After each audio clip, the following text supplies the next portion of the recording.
Hello friends, good morning. কেমন আছো সবাই? সকাল সকাল এই যে দেখো, অনেকটা বেলা হয়ে গেছে, কারণ এখন এই 8:30টার মতো বাজে। তো এখানে এলেই না একটু আলসে হয়ে যাই, কি বলবো। দেরি করেই ঘুম থেকে উঠেছি। তো শুভ আমার অনেক আগে উঠে পড়েছিল। চা খাচ্ছি। শরীরটা ভালো ছিল না, কাশি হচ্ছে, তো অনেক রাত করে ঘুমিয়েছি, তো যে কারণে একটু দেরি হয়ে গেল উঠতে। তো আমি ভেবেছিলাম যে একদম জলখাবার খেয়ে নেব। তো শুভ বলো যে তোমার জন্য বসেছি, চা খাইনি, তুমি আগে চা করো, চা খাই পরে জলখাবার খাওয়া হবে, এখন চা করো। তো চা নিয়ে বসছি। তো শুভকেও করে দিলাম। আমি এখানে তোমাদের সাথে একটু কথা বলবো বলে এলাম এখানে।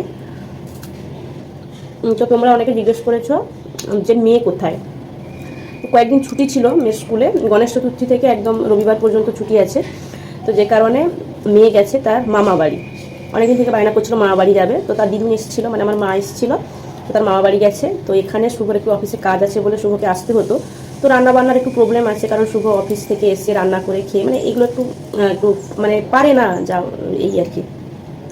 তো যে কারণে বলে তুমি চলো। তো এসছি এখানে। শরীরটা ভালো নেই, কয়েকদিন আগে জ্বর হয়েছিল, কাশিটা এখনও ঠিকঠাকভাবে কমেনি। তো যাই হোক, এসছি। আশা করি তোমাদের প্রশ্নের উত্তর আমি দিতে পারলাম। তো চলো খেয়ে নিই, আবার কিছু কিছু মুহূর্ত তোমাদের সাথে শেয়ার করবো, দেখতে থাকো।